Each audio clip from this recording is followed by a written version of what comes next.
Okay, today I'm going to talk about the two fillet boards I just installed on my tracker boat. Going to go over the pros and cons of it, some of the mistakes I made in the beginning before I got to the ones that I have now. I will tell you that I don't promote any products. I don't make any money off these products, so I'm going to give you an honest review of what I think about it, and it's up to you to decide whether this is the right fillet board for you. So we'll start off with the original fillet board that I got. The original fillet board I had mounted in the back, and I bought this big magma board back here, fillet board. Comes with this little clip that you mount to the side of the boat, and then this clip, this metal piece slides down in the slot in the top of that, and then you just put the little screw in there. Where I originally had this board mounted was on the side. Just had it mounted like right here on the side, and it just rested on top of the rail right there, but it hung off the side, very low to the water. So the problem I had with this was when I got underway and the water started coming up here off the side, it would hit the side of this and it would make this jump up and down and bang just like that, and it was just a constant pain in the rear end. So I knew there had to be a different solution for this.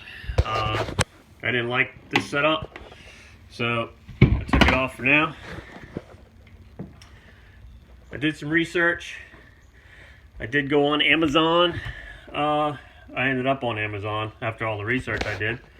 And I found this fillet board here. This fillet board comes with the bracket, a quick disconnect, the board, everything for 90 bucks. I didn't think that was a bad deal. Let's start with the base. I can take this off with one hand. It's so easy to release. Take that off. So we're going to start with the base. Now this is a Brocraft cutting board. Like I said, it comes with the base and the cutting board. It's got a quick release on it, so when you put the board in, it snaps into place.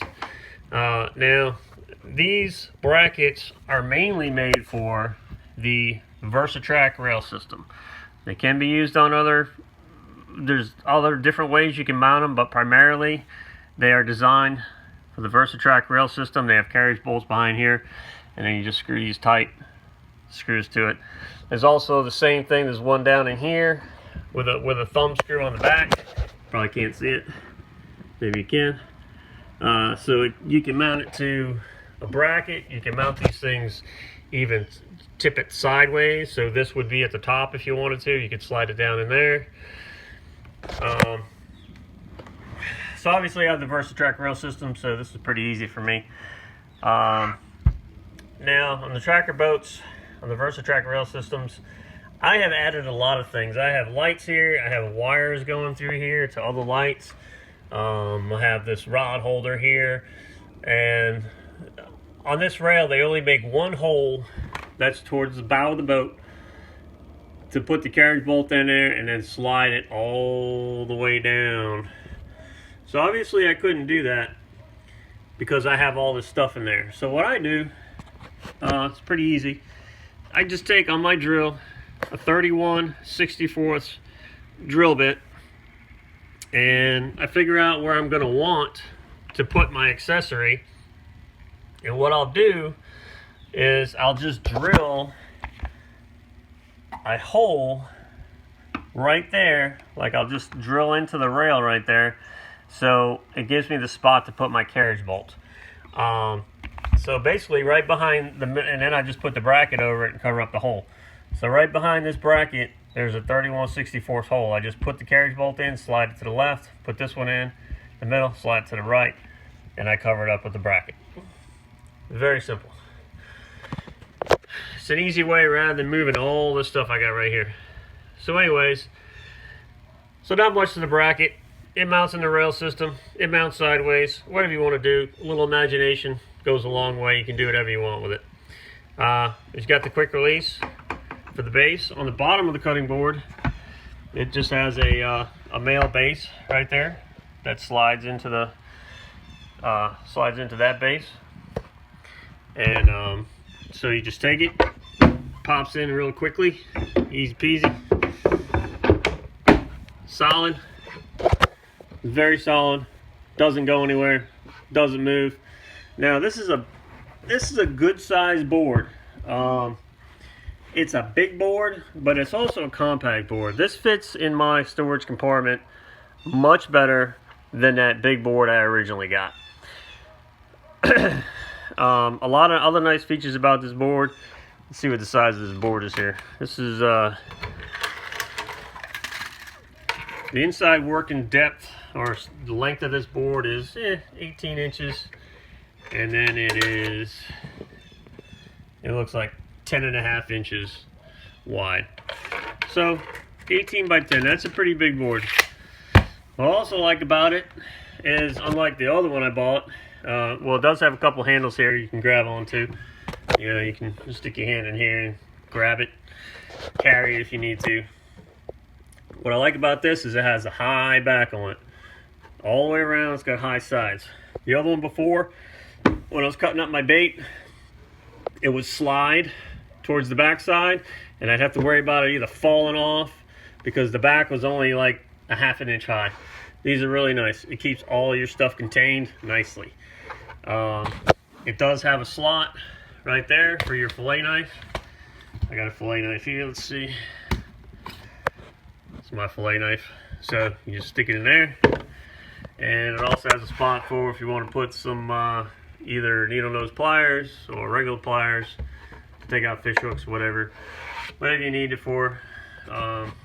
It's there. So this is a really nice board. Like I say, it's a quick disconnect. It comes off very easily to put in my storage. I can fit the 2 of these in my storage way better than I could that one big one. Now, the only downside, I guess you could say, to this board, which is not really a big deal, it does not come with a leveling base, so you can level it. You know, if it sits low on the right side, you can't level it up, you know. Or when I originally got it, it was actually tilted towards the inside of the boat, where if I was to cut up stuff, you know, blood and everything, water would run inside. But I bought it knowing that it was not an adjustable base. I figured with a little, you know, using your brain, whatever, you could make it work. I knew it wasn't a big deal for me. Now, my stuff, when I mount it, it has to be perfect. When my boat sits in the water, I don't want this side sitting down to the right. I don't want it coming in, obviously. It's not going to be good. So when my boat sits in the water, I have this fixed, and I'll show you, to where this sits perfectly level, and it's just a hair slanted backwards. So everything, all the blood, the water, everything runs straight out of the boat. It doesn't run to the side, you know, everything runs straight back. I have to have my stuff that way. Everything I have has to be perfect. That's just the way I am.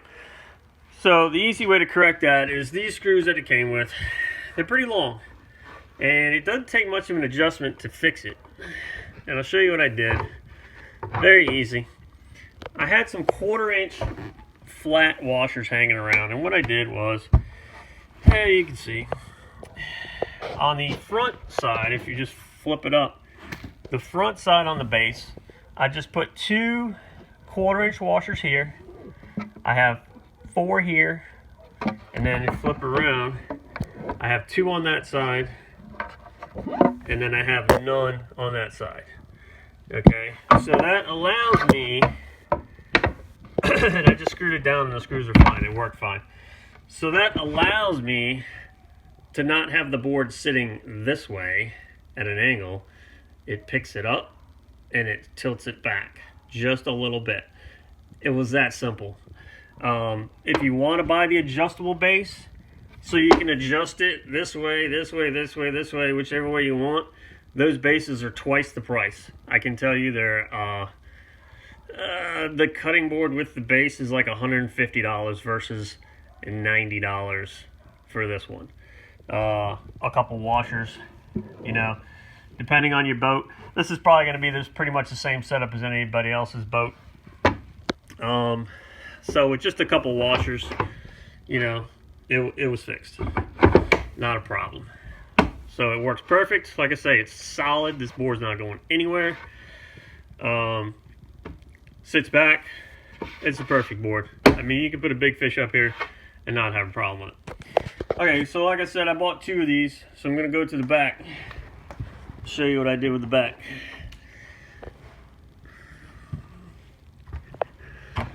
Tape measure.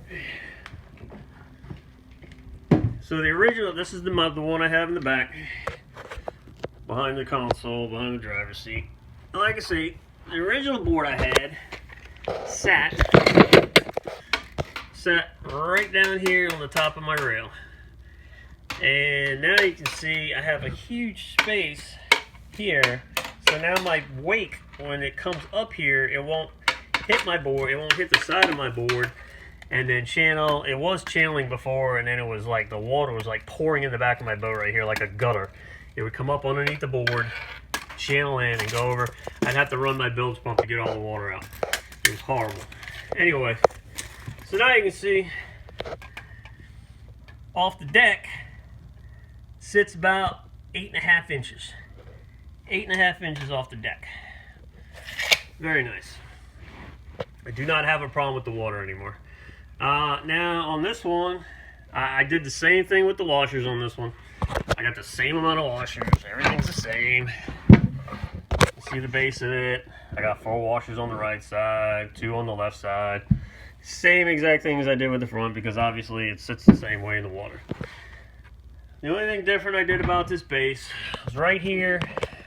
I do have the VersaTrack rail system here. However, this slides into it. This aluminum channel, this hides all my cables, my throttle cables and all that stuff. So that has to be here. So all I had to do was, I mean, the VersaTrack rail is still there. So basically what I did to mount this, you can see what I did. I just had to cut out some notches here for the knobs. It was pretty easy. It came out looking really nice. The way I did it is I just took a cutting wheel. This is a air operated just cutting wheel. I have an air compressor in my garage. I pretty much use air tools on everything. I know a lot of people don't have this, so I guess you could probably use just a Sawzall or something, maybe cut some slots and then, I don't know, bend it out of there somehow. You can work it with a drill or whatever, but this made it really easy. Just cut the notch from the backside, cut the notch, and then cut it that way from the backside, and it fit perfectly. So, like I say, to me, if you've got a nice board, I know cutting board, fillet boards aren't really like a necessity, but for me, if you have a nice boat, and you know, obviously you don't want to cut on your carpet, or if you put a board down here, cutting board here, the blood's going to come off and get all over your carpet and everything. And I don't want that. I try to keep all my stuff clean, neat, nice. So when I cut everything up, it just goes off the side, and it keeps the whole entire boat clean. So they work great. I like them. These boards, they do not float, but if you drop it in the water, it does not sink very fast. So if you were to accidentally drop it, it would stay on the surface for a few seconds, you know, 8, 9, 10 seconds. It'll stay on the surface before it slowly, very slowly starts to sink. So, you know, like I say, if you dropped it by accident, you probably have enough time to pick it up or get it with a net or something. So basically that's pretty much it. Like I say, I'm not promoting this product. You buy it, you don't buy it, it doesn't matter to me. I just want to throw that out there to just inform everybody, you know, so they don't waste the money like I did on my first one and it didn't work out. It's kind of trial and everything. So I'm really happy with these. Good working space, nice sized board, big board but compact at the same time. Nice high sides on it, drains. For $90 for the base and everything else, I don't think you can beat it. So that's pretty much it. If I missed anything or you got any questions, just put them in the comment section down below, or just email me, and I'll answer whatever questions I can. All right.